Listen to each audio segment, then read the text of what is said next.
최근 그 미국 증시를 보면은 그동안 많이 올랐던 뭐 테슬라를 비롯해서 빅테크 기업들 주가가 사실 좀 많이 좀 예. 조정을 받고 있는 것 같은데요. 뭐 어떤 좀 특별한 이유들이 좀 있습니까? 지금 이제 테슬라를 비롯한 이제 빅테크 기업들 보면은 특히 이제 테슬라처럼 네. 좀 많이 오르면서 PER 멀티플이 굉장히 높은 주식들이 사실 고점 대비해서 한 20-30% 이상 주가가 좀 많이 빠져 예. 있는데요. 그냥 아주 심플하게 보면은 많이 올랐고, 예. 그다음에 근데 이제 그거에 비해서 이제 금리가 올라가는 속도가 굉장히 사실은 굉장히 좀 무서웠던 것 같아요. 아. 그러니까 지난 그 연초만 해도 이제 금리가 한 1%대 초반대 네. 1.0에서 조금 미국 국채 기준으로 그렇죠. 1.02였는데 지금 예. 1.5, 1.6까지 올랐는데요. 네. 보통 2, 3개월 만에 이렇게 미국 금리 기준으로 50bp 이상 오른 경우가 금융위기 터지고 딱 4번밖에 없었습니다. 네. 아, 굉장히 드문 케이스군요. 굉장히 빨리 올라가요. 네. 아, 사실 금리가 오르는 거는 올해 금리가 빠진다고 보는 사람 아무도 없었거든요. 네. 당연히 백신 나오고 경기가 작년보다는 올해 좋아질 그렇죠. 거니까 예. 물가도 오를 거고 예. 당연히 금리는 올라가는 건데 이렇게 빨리 올라올 거라고는 이제 예상을 아무도 못했던 거죠. 그러니까 금리가 이렇게 올라오다 보니까 확실히 그 뭐 아주 전문 용어로는 롱 듀레이션이라고 하죠. 그러니까 아주 아주 장기 후에 실적이 굉장히 좋아질 수 있는 네. 아주 미래에 대한 어떤 그런 기업들에 대한 밸류에이션에 대해서 이제 사람들이 이제 퀘스천 마크를 이렇게 달기 시작을 하면서 주가가 이제 조정을 좀 받았는데요. 근데 뭐 사실 올라온 속도에 비하면 뭐 아직은 뭐 그렇게 어려워할 만하거나 그런 것 같지는 않고, 근데 다만 이제 테슬라는 좀 이야기가 약간 다른 것 같아요. 네. 그러니까 테슬라 같은 경우에는 작년 말 같은 경우에 미국에서 시장 점유율이 거의 70% 이상이었는데 네. 최근 들어서 한 60%대 중반대로 떨어졌습니다. 아, 그러니까 이제 그 전기차 시장에서 이제 경쟁이 굉장히 격화된 거예요. 네. 네. 예. 그동안에는 테슬라의 독주였는데 네. 예. 이제는 뭐 폭스바겐도 하고 예. 뭐 GM도 하고 예. 다 이제 그 전기차를 플랫폼을 전환을 해서 이제 전기차 위주로 막 가다 보니까 네. 경쟁이 되게 치열해진 거죠. 네. 그러다 보니까 이제 테슬라 같은 경우는 점유율이 약간 떨어지면서 예. 이제 주가가 이제 조정을 받았기 때문에 아. 사실 이제 테슬라는 약간 좀 다른 이유다라고 예. 보시면 될 것 같습니다. 이런 미국의 빅테크 기업 주가가 이제 조정받는 여러 가지 이유 중에 하나가 이제 금리도 있었지만은 지금 코로나 백신 나오면서 이제 올해는 경기가 좀 회복할 것이다. 이런 기대감이 돌면서 뭐 그동안 덜 올랐던 이제 경기 민감주들이 좀 오르기 시작했지 않습니까? 뭐 뱅크 오브 아메리카라든지 엑스모빌 같은 에너지주 이런 게 오르는 뭐 그런 식의 변화가 상대적으로 작용하면서 또 이 테크주가 좀 떨어진 것 아닌가 뭐 이런 생각도 들거든요. 그렇죠. 그러니까 제가 보면은 그러니까 이제 해외 언론 뉴스들 이렇게 보면은 네. 펀드 매니저들이 이제 사실 그런 테슬라라든가 전기차라든가 이런 주식들을 꽤 많이 이제 이미 보유를 하고 있는데 네. 이제 미국에서 이제 확진자 수가 확 떨어지고 예. 뭐 텍사스 같은 주들은 마스크 벗어가지고 마스크 화형식 하더라고요. 예. 이제 그러면 이제 사람들이 또 왔다 갔다 하면서 이제 일상생활로 복귀를 할 텐데 네. 그렇게 되면 아무래도 이런 빅테크 기업들의 이익이 증가하는 속도보다는 그렇지 못했던 기업들의 이익이 개선되는 속도가 훨씬 더 빠를 수밖에 없을 것 같습니다. 네. 그러니까 이제 그 부분 때문에 조금 또 영향을 받고는 있는 것 같아요. 빅테크 기업들이 이제 워낙 많이 오르다 보니까 이제 일부 차익 실현을 하고 네. 이제 상대적으로 굉장히 좀 비중이 적었던 섹터들에 대해서 비중을 늘리는 과정이 이제 막 시작이 좀 되고 있는 게 아니냐 이렇게 네. 좀 보여집니다. 자연스러운 뭐 교체 과정이다 이렇게 보면 되겠군요. 이렇게 좀 어느 정도 이익도 실현도 하고. 근데 이제 저는 그래도 길게 보면 뭐 코로나가 이제 종식이 예를 들어서 되고 이제 정말 정상화 된다고 하더라도 그런 빅테크 기업들 중심의 어떤 시대 자체가 네. 다시 옛날로 복귀하는 거는 아니기 때문에 네. 예. 뭐 여전히 이제 이런 성장주나 빅테크 기업들 쪽에서 기회가 있다라고 네. 생각을 좀 하고 있고요. 네. 그리고 미국의 빅테크 기업들도 많이 빠진 애들만 보면 많이 빠졌는데 예. 뭐 페이스북이나 구글처럼 네. 또 많이 안 빠진 그렇죠. 기업들도 미지하는 많습니다. 기업들도 있어요. 예, 예. 예. 미국 금리 이야기 이제 좀 해보고 싶은데 뭐 아까 말씀하셨습니다만 지금 미국 10년물 국고채 금리가 매 1.554%까지 네. 올랐더라고요. 뭐 장중에는 1.6까지도 가고 막 그랬던 것 같은데 이게 이제 많이 올랐고 그동안 상승 속도도 좀 빨랐지 않습니까? 이것을 보고 이제 뭐 글로벌 자산 시장에 대한 경고 메시지로 해석해야 되는지 아직은 조금 그 정도는 아니고 좀 지켜볼 단계인지 이사님 생각은 어떻습니까? 저는 아직 크게 우려는 하진 않고 있습니다. 아. 왜냐하면 뭐 이게 아까 말씀드린 것처럼 지난 한 2달 만에 50bp 오른 거는 정말 이례적인 엄청나게 급진적인 정말 이렇게 발작이 가까운 네. 현상인 거는 맞는데 그래도 미국 금리가 1.5%, 1.6%면 그렇게 높은 건 아니거든요. 왜냐하면 올해 미국 성장률이 아무리 안 돼도 한 4, 5%는 나올 수 있고 네. 그렇죠. 기저효과도 예, 있으니까. 물가도 뭐 적어도 한 2% 정도 나온다라고 보면은 네. 사실은 뭐 아무리 미국 채권을 연준이 사준다고 해도 사실 2% 초중반까지 가도 사실은 금리가 그렇게 높은 편은 아니거든요. 실질 금리는 뭐 낮죠 아직. 네, 굉장히 좀 낮은 편인데 이제 문제는 속도였던 것 같고요. 네. 그리고 근데 이제 조금 저희가 조심은 하긴 해야 되는 게 뭐냐면 과거에 이제 어떤 역사적인 큰 버블이 이렇게 꺾이는 버블이 이제 무너져서 이제 자산 가격이 하락할 때 보면 네. 실질 금리가 이렇게 마이너스에서 이렇게 한 플러스로 확 돌아서면서 아. 요게 이제 한번 부러질 때 예. 자산 가격이 굉장히 많이 하락을 하게 됩니다. 네. 그러니까 조금 그 아직은 걱정할 단계는 아니지만 이제 좀 실질 금리가 더 이상 마이너스로 가지는 않을 거다. 네. 그리고 지금 금리가 적어도 작년에 3월달 수준으로는 이제는 절대로 안 간다라고 생각하면 조금 다른 문제인 거죠. 네. 그러니까 이제는 너무 우리가 그 저금리 마이너스 금리의 세상, 그러니까 여전히 낮은 금리의 수준 세상에서 살긴 하겠지만 제로 금리에서는 앞으로 1년 뒤, 2년 뒤에는 제로 금리가 아닐 수 있다라는 거죠. 네.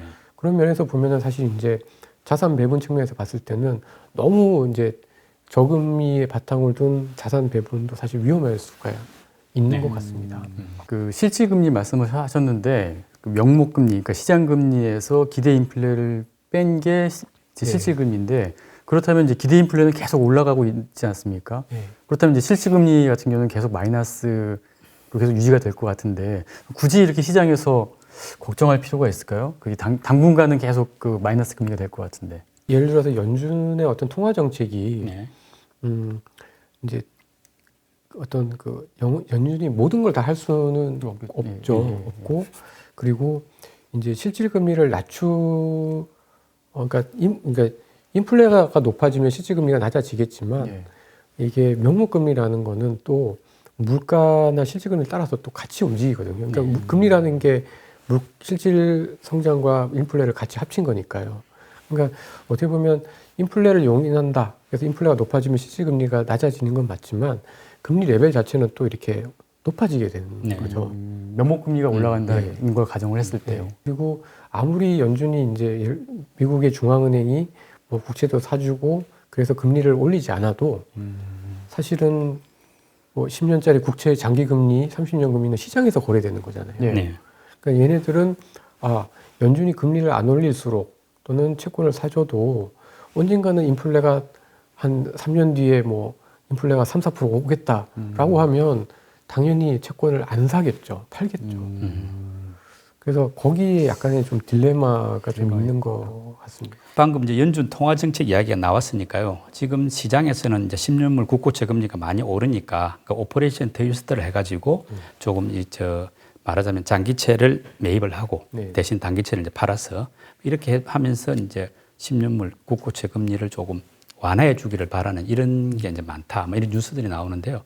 무슨 그 오퍼레이션 트위스트 개념이 뭔지 하고 이게 과거에 어떤 효과를 받는지 요게 좀 궁금하거든요. 한번 설명해 주셨으면 합니다. 네. 말씀하신 것처럼 트위스트 네. 이렇게 바꾸는 네. 쥐어 짜는 거잖아요. 네, 그러니까 단기 채권은 팔고 장기 채권은 이제 사는 건데 이게 이제 2011년 유럽 재정 위기 때 연준이 한번 했었습니다. 아, 예. 나름은 단기적으로 효과를 살짝 보긴 했는데 뭐 아주 드라마틱하게 효과를 보지는 못했어요. 네.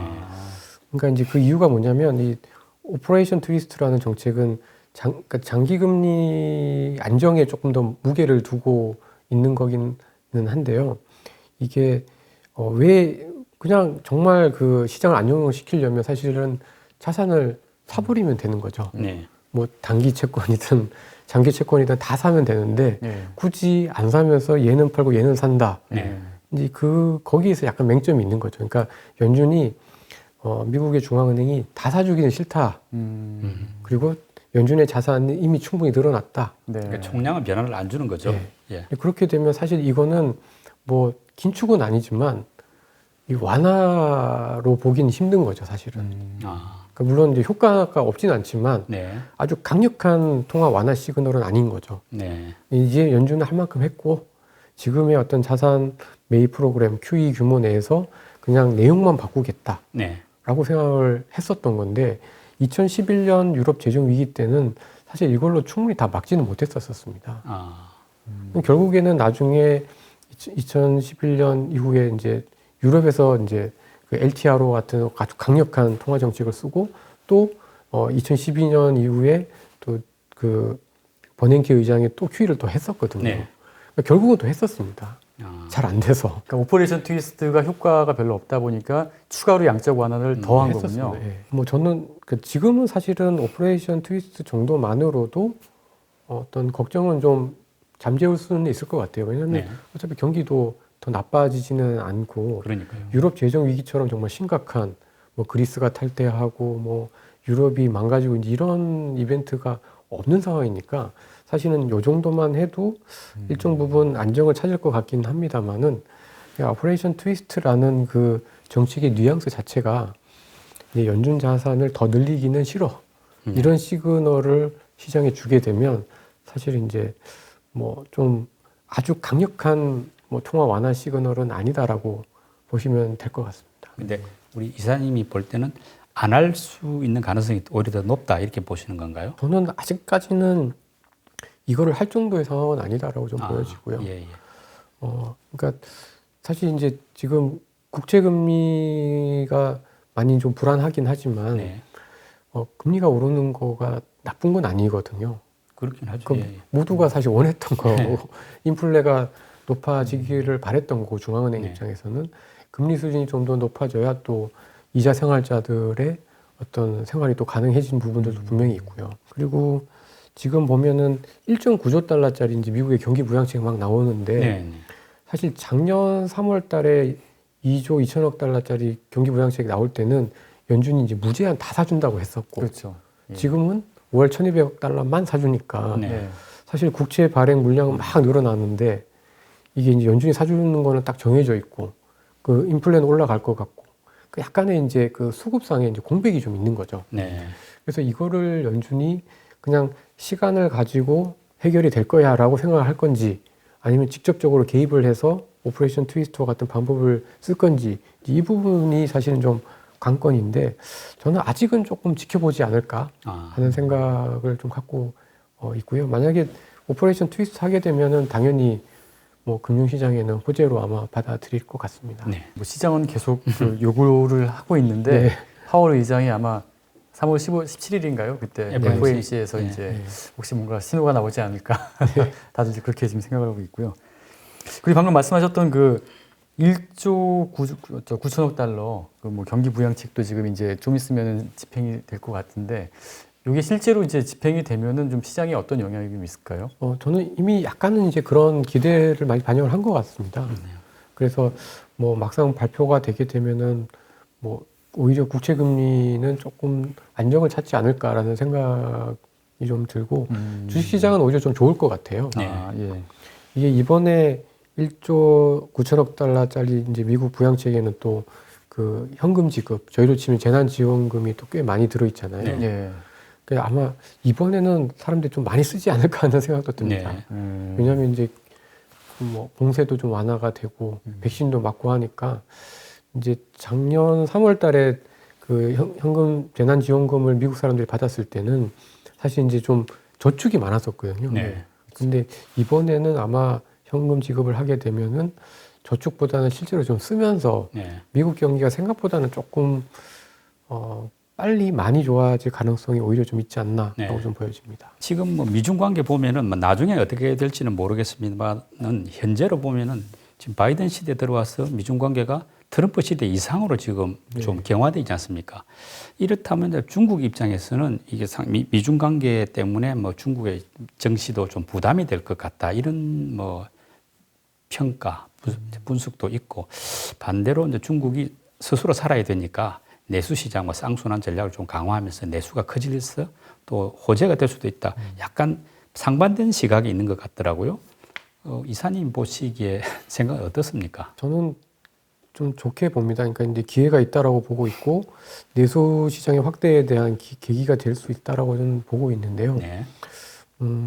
이게 이제 사람들이 이렇게 냉전 시대가 되면 이제 이름에서 콜드워니까 뭔가 안 좋을 것 같은데 네. 사실 냉전 시대의 주식시장은 나쁘지 않았습니다. 아, 왜냐하면 각자 내수 시장을 막 끌어올리고 경쟁하고 아, 그런 그러니까 똑같은 물건을 만들더라도 이제 더 잘 만들려고 노력을 경쟁을 하다 보니까 예. 사실 혁신도 좀 더 빨라지는 측면들이 있고 예.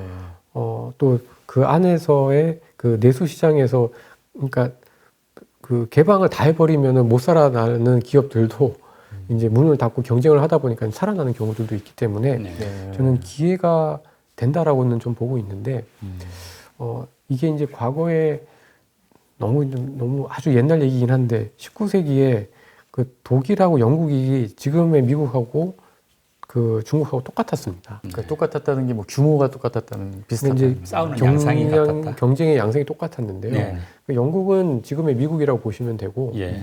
독일이 어떻게 보면 지금의 중국처럼 영국을 쫓아가기 위해서 막 많은 전략들을 썼는데 네. 그 독일의 그 19세기의 전략이 카피 전략이었습니다. 예. 그 영국의 훌륭한 제품들을 똑같이 만들어서 하는 전략이었으니까 사실 지금 중국이 하고 있는 거랑 많이 비슷하죠. 네. 근데 그때 당시에 항상 서로 이제 그때 이제 또 영국이 재밌는 게 관세도 올렸고요.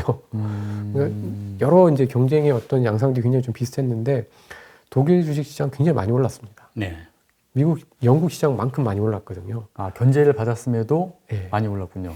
근데 이제 차이는 뭐냐면 그 영국이 어떻게 보면 독일을 견제하는 과정에서 막 관세 올리고 하니까 근데 독일은 오히려 관세를 내렸었습니다. 네. 그러면서 유럽의 그 국가와 기업들이 독일 제품을 샀었어요. 그래서 만약에 이제 저는 이제 지금 중국이 미국과 대치하면서 오히려 미국 이외 다른 국가들한테 개방을 하고 훨씬 더 이제 좀 교육을 늘리고 이렇게 하게 되면은 사실은 중국에서 훨씬 더 큰 기회가 생기는 것 같은데 또 중국이 보면 약간 좀 안에서만 성장을 하려고 하고 그 자기네들의 어떤 큰 기업들 중심으로 국유 기업들 중심으로만 하려고 하다 보니까 이제 좀 뭐 19세기 어떤 독일과 같은 어떤 그런 폭발력을 가질까 이 부분에 대해서 약간 퀘스천 마크는 있긴 합니다만은 네. 전체적으로 이렇게 서로 경쟁하는 상황에서는 오히려 기업들은 그 사이에서 되게 수혜를 받는 기업들이 더 많이 나타났었던 것 같아서 네. 저는 뭐 기회 요인으로 아. 내수 시장의 어떤 확대의 계기가 되는 쪽으로 생각을 하고 있습니다. 지금 중국의 그 양회 가장 네. 1년 중에서 가장 큰 행사 중에 하나가 지금 진행되고 있는데요.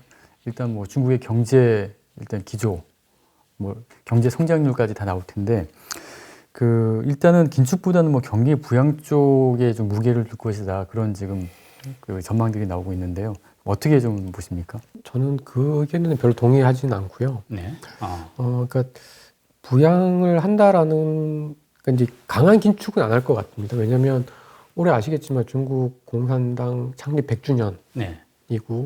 내년 2월 달에 이제 그 베이징 동계 올림픽도 있고 그래서 사실은 이제 강하게 긴축을 할 상황은 전혀 아닌 거죠. 그거는 예. 맞는 얘기인데 작년에 이제 중국 정부가 코로나를 대응하는 과정에서 사실은 기업 부채가 너무 많이 늘어났습니다. 그러니까 원래도 기업 부채 문제가 굉장히 좀 부담이 컸는데 코로나를 극복하기 위해서 기업들의 부채가 훨씬 더 많이 늘어났기 때문에 올해는 사실 통화 정책은 작년보다도 덜 완화적으로 긴축까지는 아니지만 덜 완화적으로 갈 수밖에 없고 네. 저는 그 영향으로 최근에 중국 본토 시장이 좀 약한 걸로 판단을 좀 하고 있습니다. 통화 정책은 약간 소극적으로 가더라도 재정 정책은 굉장히 적극적으로 하겠다 그렇게 표방을 한 게 나오던데요. 그래도 작년에 재정 적자 목표보다 네. 작년에 GDP 대비 한 3.6% 재정 적자 목표였는데요. 실제로는 더 썼죠. 근데 이제 올해는 GDP 대비 3.2% 정도로 재정 적자 목표를 낮췄거든요. 예. 그러니까 만약에 정말 3.2%만 하면 작년에는 재정 적자 규모가 거의 한 6, 7% 이상 됐기 때문에 네. 엄청난 긴축이고요. 그냥 뭐 그 정도로 완만한 재정 정상화를 하겠다라는 정도면은 그냥 중립 정도 수준이기 때문에 뭐 저는 그 좀 오히려 부양보다는 그냥 올해는 그 안에서의 어떤 불균형을 완화하는 쪽으로 정책이 갈 거로 예상을 좀 하고 있습니다. 그럼 이사님 예상대로 중국 정책이 즉 뭐 긴축은 아니지만 그렇다고 크게 보양하지도 않는 정도로 간다면은 말 그대로 좀 쉽게 표현하면 약간 뜨뜻미지근한 정책이 될 수 있는데 근데 그럴 경우에 중국 증시도 별로 그러면 좋지 못하지 않겠느냐. 그냥 좀 약간 박스권께서 횡보장세 되지 않겠느냐 이런 생각도 드는데 또 뭐 어떤 데 일각에서는 중국 증시 올해는 나쁘지 않을 것이다 이런 의견들도 많았거든요. 뭐 이수아님 생각은 그러면 어느 쪽이신지. 저는 좀 재미없을 걸로 보고 있습니다. 아, 올해는. 올해는. 왜냐하면 사실 작년에 중국 시장은 미국 나스닥만큼 좋았었습니다, 사실. 네. MSCI 차이나나 뭐 그 테크 기업들이 많이 들어가 있는 지수는 진짜 나스닥이나 빵만큼 많이 올랐거든요. 네. 아, 그랬어요? 네. 그러니까 그게 올해 또 재현되기는 쉽지 않은 거죠. 네. 그리고 아까 말씀드린 것처럼 어쨌든 지금 올해는 작년보다 돈을 덜 풀 거고. 예. 그리고 미국의 금리가 저렇게 빨리, 그러니까 미국의 금리가 안정을 취한다고 봐도 어쨌든 금리 수준 자체가 작년보다는 좀 높아져 있는 상황이면 네. 사실 중국도 영향을 안 받진 않거든요. 네. 네. 그러면은 좀 올해는 작년보다는 좋지는 않을 걸로 네. 좀 판단을 좀 하고 있는데, 근데 상반기보다는 그래도 하반기는 좀 기회는 있을 것 같아요. 네. 그러니까 이제 지금의 어떤 그 통화 증가율 자체가 좀 떨어지는 게 상반기에 쭉 떨어졌다가 하반기는 좀 멈출 것 같긴 합니다. 네. 왜냐면 내년 2월 달에 또 올림픽도 해야 되고, 네. 그러니까 경기가 여기서 더 좋아지는 건 맞지만 그렇다고 떨어지면 또 맞기 때문에 저는 하반기에는 또 좀 기회가 좀 있을 것 같은데 적어도 상반기에는 작년만큼의 어떤 그런 강한 상승세를 기대하는 건 좀 약간 좀 과도한 기대이기 때문에 기대를 좀 낮추자 그런 말씀을 좀 드리고자 합니다. 근데 경제 성장률도 다른 나라에 비해서 훨씬 더 많이 목표치를 높게 잡았고 실제로 그렇게 갈 것 같고 그러면 이제 소비가 굉장히 많이 늘어날 텐데 그렇다면 전반적으로 좀 좀 뭐라 그럴까 주식시장도 그런 기업들이 주도를 해서 더 올라가지 않을까 그런 예상들이 있거든요. 네. 그게 좀 아니신 것 같은데. 네, 저는 좀 다르게 보는 편이고요. 예. 그러니까 근데 이제 중국의 어떻게 보면 이제 그 코로나 통제라는 게 엄청 엄격했잖아요. 네. 그러니까 지금도 타 지역을 가려고 하면은 반드시 코로나 검사를 해서 그 증명서를 가지고 네. 다녀야 네, 맞아요. 네. 다른 지역으로 옮겨갈 수 있고 또 뭐 이번 그 춘절 설날 연휴 때도 뭐 아무데도 못 가게 했기 때문에 사실 억눌려 있는 거는 사실인데 중국의 어떤 백신 접종 속도 네. 이런 게 되게 좀 더딘 편입니다. 그러니까 미국은 지금 거의 뭐 10% 넘어서 15%까지 이렇게 가 있는데 네. 중국은 중국 내에 지금 백신이 있잖아요. 근데도 사실 그 접종률이 2% 3%밖에는 안 되는 아, 상태입니다. 그거밖에 안 되는군요. 네. 그러니까 물론 이제 그 풀면은 억눌린 수요도 있을 거고 또 중국 정부도 이제는 뭐 투자나 뭐 부동산이나 이런 것보다는 소비 쪽으로 이제 성장의 동력을 이어가려고 하는데 이게 백신에 대해서 아직 자유롭지 못한 게 하나가 있고요. 네. 두 번째는 전체 경제에서 그런 그 거리두기나 봉쇄 때문에 억눌려 있는 수요가 중국보다는 미국이나 선진국이 훨씬 더 큰 거죠. 네. 왜냐하면 서비스 비중, 소비 비중이 중국에 비해서 선진국이 훨씬 크기 때문에 네. 그런 부분에 있어서 분명히 좀 저는 이렇게 올라가는 데 있어서는 같이 그러니까 중국이 그렇다고 해서 빠진다 이런 건 아니지만 예. 올라갈 때 속도가 작년보다는 좀 더디게 갈 수 있지 않을까라고 네. 좀 판단을 하고 있습니다. 그 올해 중국 시장에 대해서는 큰 기대를 하지 않는다는 말씀인데 뭐 모든 시장이 다 그렇지는 않고 특히 이제 중국 그 전기차 산업에 대해서는 또 좀 성장 속도가 올해도 꽤 빠를 것이다. 이렇게 보는 뭐 기대들이랄까 뭐 분석들이 좀 있는 것 같더라고요. 그래도 전기차나 뭐 배터리 이런 쪽은 사실은 성장 산업이고 중국이 또 성장세가 빠르다 보니까 여기는 좀 어떨까? 다른 일반적인 산업보다는 좀 낫지 않을까? 아마 이런 기대 내지는 아까 말한 분석들도 있는데 그쪽에 대해서는 이사님 생각 어떻습니까? 저는 그 부분에 대해서는 동의를 하고요. 네. 그러니까 전체적으로 이제 전체 시장이 올라가는 속도는 네. 조금 다른 시장 대비해서 약간 뭐 밋밋하거나 네. 천천히 올라갈 것 같은데 중국의 전기차 산업은 좀 그 미국하고도 좀 많이 다를 것 같습니다. 네. 그러니까 중국의 전기차 산업은 아마 올해부터는 조금 따로 갈 것 같아요. 따로 간다는 게 어디하고 따로 간다는 그러니까 예를 들면 미국이랑은 좀 다르게 가는. 미국이나 유럽하고요. 네, 아주 좀 다르게 간다라고 생각하고 있는데요. 중국의 전기차 산업을 좋게 보는 첫 번째 이유는 중국의 전기차 산업은 서플라이 체인을 다 가지고 있습니다. 그렇죠. 네. 예. 그러니까 원자재부터 그 배터리 만드는 기업, 네. 그리고 전기차 만드는 기업도 있고, 네. 그 전기차의 전 세계 전기차의 절반 이상을 또 중국에서 판매를 하니까 네. 어떻게 보면 전기차 산업의 위에서부터 아래까지, 아래서부터 위에까지 모든 서플라이 체인을 중국은 다 가지고 있습니다. 그런 셈이네요. 그래서 안에서 모든 걸 다 할 수가 있는 거죠. 네. 네. 근데 이제 미국 같은 경우는 뭐 코발트나 뭐 이런 걸 다 수입해야 되고 배터리도 스스로 그러니까 물론 테슬라가 만들긴 하지만 예. 부족하니까 부족하죠. 예. 수입을 해야 되는 네. 거잖아요.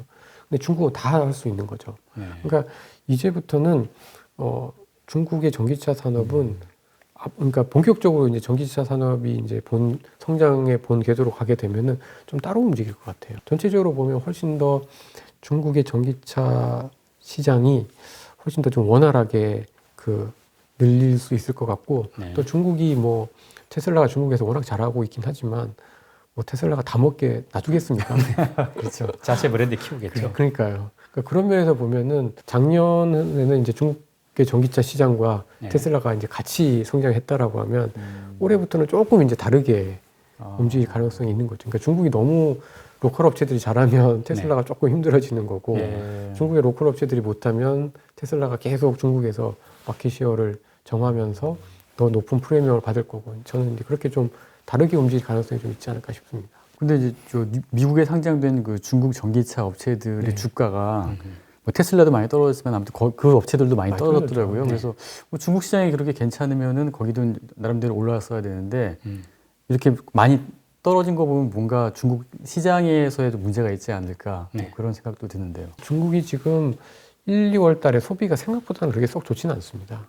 소비가요. 전기차 시장 소비 말입니까? 아니면 네. 전체 소비 말씀입니까? 전체 소비도 그렇고 네. 자동차 소비도 그렇고 네.